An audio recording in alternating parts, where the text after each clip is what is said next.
Welcome to the Cloudless Mind podcast about neuroscience, non-duality, and change management. Introducing your hosts, Paul Smith and Scott Bird. Welcome back to the Cloudless Mind podcast. Scott Bird here with Paul Smith. We are in our typical places in South Carolina and Gouda, Holland. So today we want to go deeper into the ideas that we have already presented around this concept of non-duality and how it fits within our world of business and what we work with our clients, and how we bring this message in a way that's simple and understandable and useful. So today we're going to talk about the difference between functional thoughts and worrying thoughts. So, Paul, why don't you start us off? Yes. A lot of people are being bothered, especially during the night when you're in bed, by thoughts of worry, spinning in your head, spinning and spinning. Once you've got your thoughts spinning around, then often we try to get rid of thoughts by creating more thoughts. So when I was young, I used to have a lot of thoughts of worry. So my head was spinning, and then other thoughts would say, well, now I'm going to sleep. It's over. I'm not going to think about this problem anymore. It's over. And then that works for 5 seconds, and then bloop, they're back again. And you're like, shit, they're still there. And it's unbelievable. And then funny thing is, then when you wake up in the morning, your brain is rested again, and the problems are gone. So problems only exist in thoughts. Right. It's fascinating that actually we have a whole dialogue going on inside our heads constantly. It's like you've got the Muppet Show in the US? Oh, yes. Yeah. Okay, with Statler and Waldorf, the two grumpy old men. Yeah, they would constantly comment on everything. And we've got those two inside our heads. It's this inner dialogue with 10,000s of thoughts per day. I mean, you're a coach, right? So what happens, people come to you, and I'm sure that often they will just present all their thoughts to you and then stare at you blankly. Please solve this, Scott. Well, yeah, in the beginning, especially in the beginning stages of my work with the client, I'm actually looking to see what comes out of someone's mouth, and it comes in the form of what their thoughts are representing. Yeah. So in the beginning, and I know that there is like an automaticity of this thing that just runs, and especially if I create space for those thoughts to come out and be expressed. Yeah. It's a fascinating thing to observe, and it's also when I'm sitting over on the other end, it's interesting because I have a real awareness that none of those thoughts are true. They're all made up. They're all based on this, like what we talked about before in our previous podcast. It's all based on the me and how the me has been shaped and formed. And I know that the me originally isn't real and was created and is a cloud itself. And then I hear people speaking their thoughts, both their worry thoughts or their excited thoughts or any of these thoughts. And I have a real sense of where they originate from. But yeah, I mean, it's funny because it's illusory. These thoughts around problems and situations are all just made up. Yeah, I would even say imagine you're sitting on your couch and you're worrying. Well, imagine there are two people sitting next to you, and that these people would tell you these thoughts. Then within 1 minute you would say, please shut up. You guys are totally insane. But when it happens inside your head, you're like, oh yeah, this makes sense.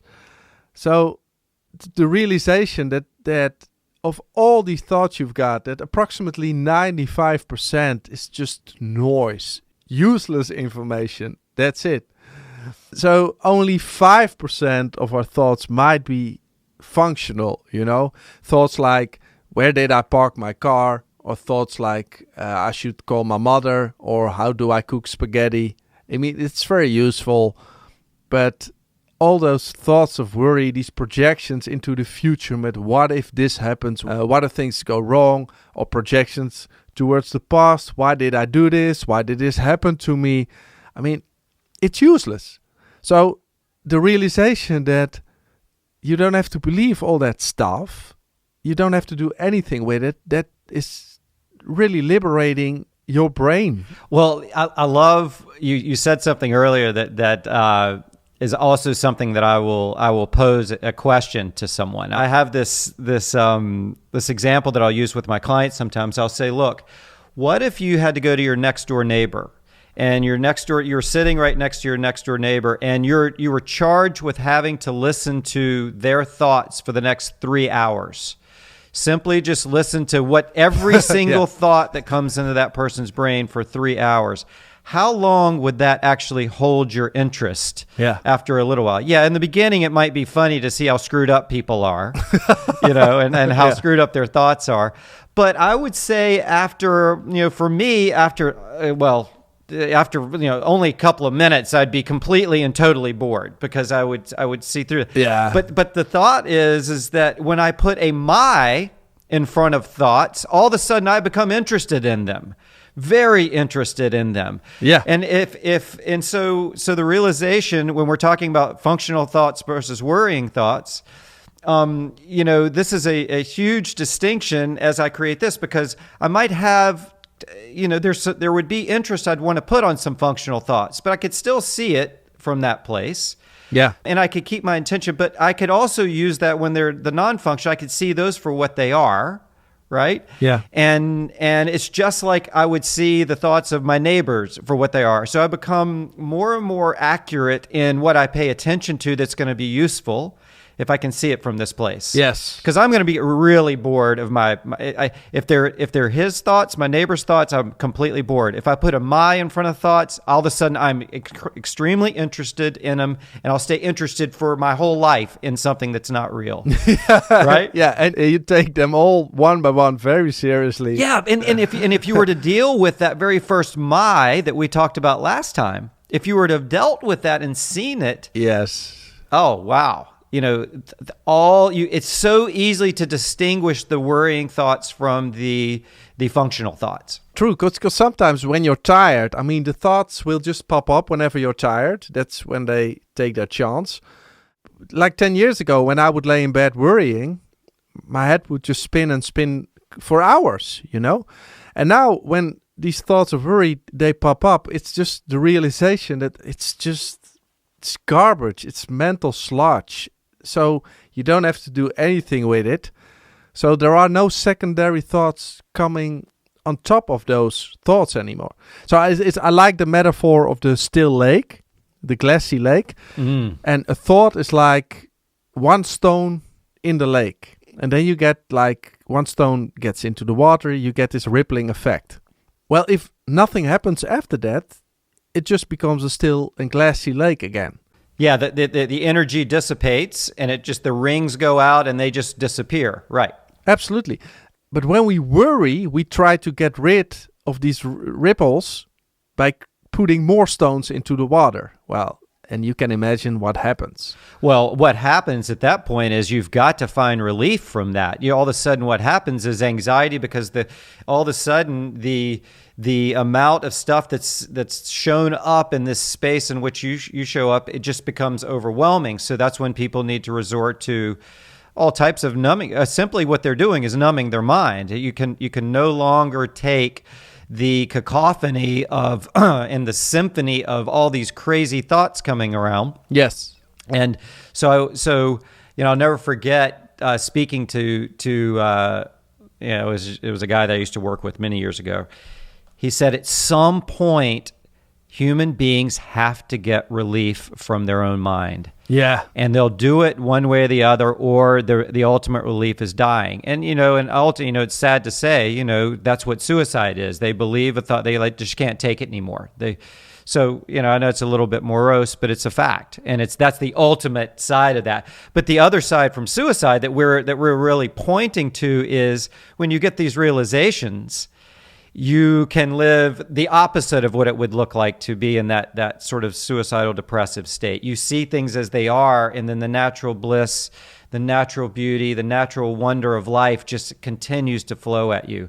And you get to really be able to distinguish which thoughts are useful and which are not. what you see is people are constantly trying to get their mind still, unconsciously. So that's why we go to a comedy show. That's why we watch a movie. That's why we love hanging out with friends. Because when you're talking, when you're busy with sports, when you're going out, at those moments, your self-awareness is switched off. And whenever the identification with the I is turned off, all the clouds are gone. So whenever you're reading a book, you only are aware of the book. When you're watching a movie, you're only aware of the movie. And there are no thoughts of worry whatsoever. So you totally feel enlightened. I could even say you totally feel liberated at these moments. But it's also with bungee jumping or extreme sports. Yeah. So these are actually normal things we can do to make our mind still. But there's also the tendency of, let's say, addiction, for instance. Yes. That's because when you get your drugs, you take your alcohol, you eat your fat food, those short moments of bliss make your mind still. And then we get addicted to it. And you're really willing to sacrifice your whole life for just a couple of minutes of turning your brain off. True. Yeah.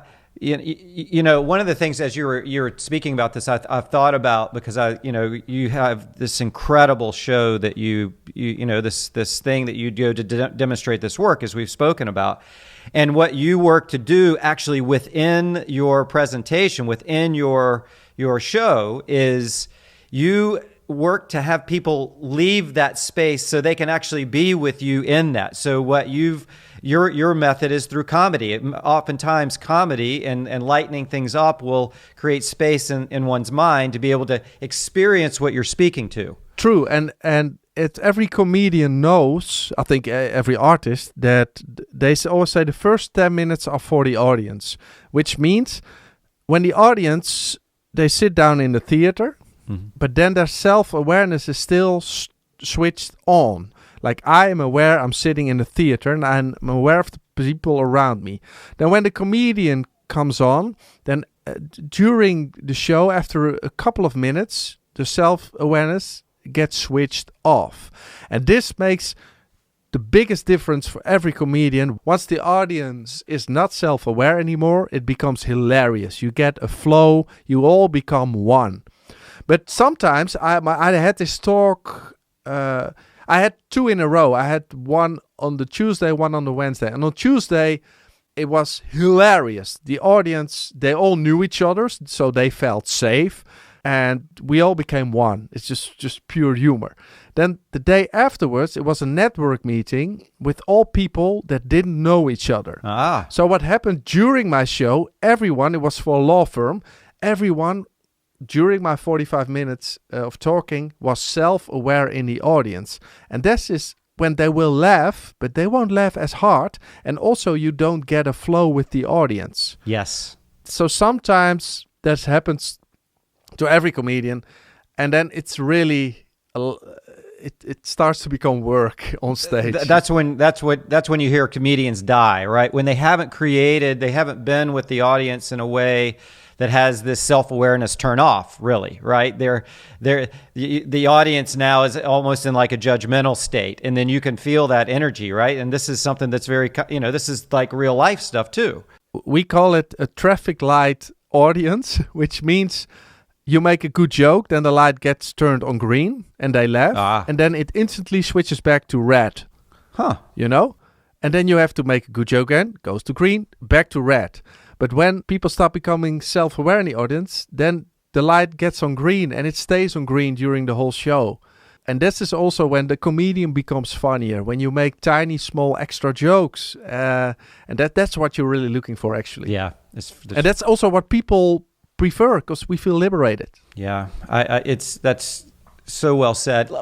I'd like to address real quick before we end today, because I think one of the questions I get quite often is, why do we have so many more worrisome thoughts than we have, let's say, joyful, happy, fun type thoughts? Why is it that we have such an overweight in worrisome type thoughts?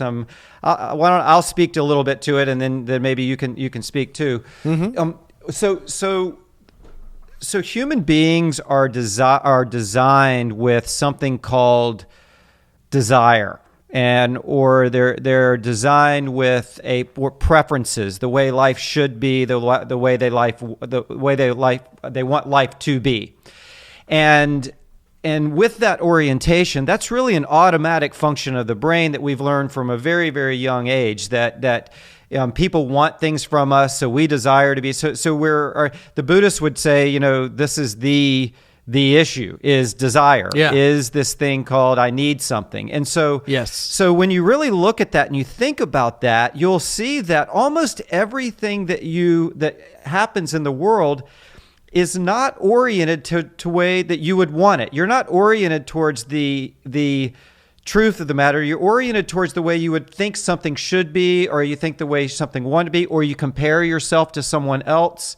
So at all times, there's barely any time when when everything is perfectly aligned with what you want. Absolutely. So you're always in a state of wanting something to be different or desired or have more money.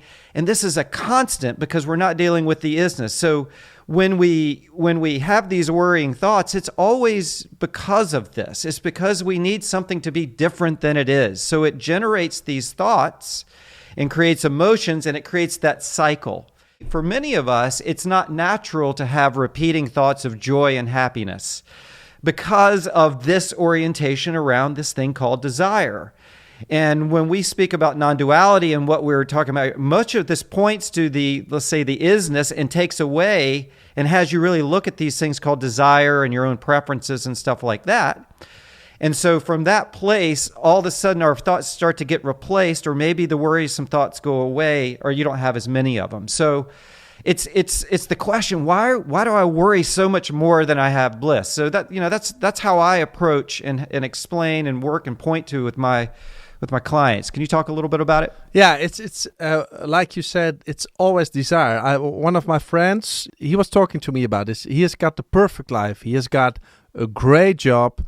He earns a lot of money. He has got a very nice family, a healthy, beautiful daughter, a very nice wife, and he built this remote house with a great view over the landscape. And he said, and then I'm sitting in my beautiful garden and I can't enjoy it because my brain says it's not good enough. I need this and this and that. And he's like, when will this ever stop? Because it's insane. Because he is probably one of the 1% luckiest guys in the world. And still the brain keeps repeating, I need this and that. I think therefore it's really good to see through all these thoughts and tendencies. Because if you're identified with them, it remains a struggle forever. Absolutely.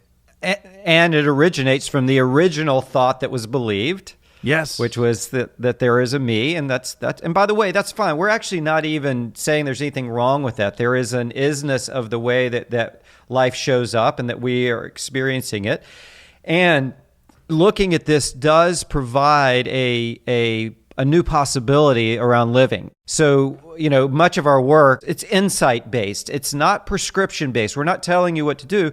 We're simply bringing up possibilities to be considered, right? And once we consider them, then what will happen is going to happen then too. So whether we have worry thoughts or we have functional thoughts, those are coming, but they seem to transform once you get deeper into this looking.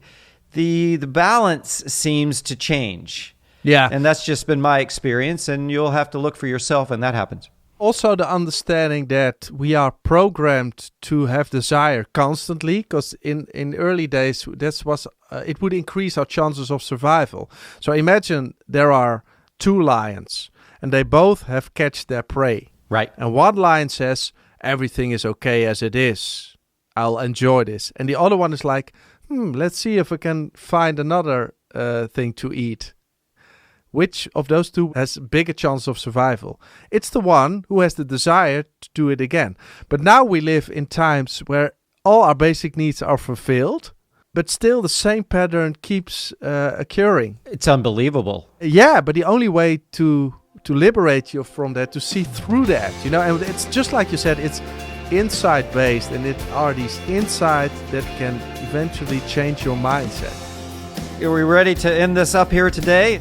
So until next time, if you'd like to find out more about what we're up to, we have published a book called A Cloudless Mind. It's available on Amazon in both ebook and in paperback at this point, or cloudlessmind.com. Paul, have a great day.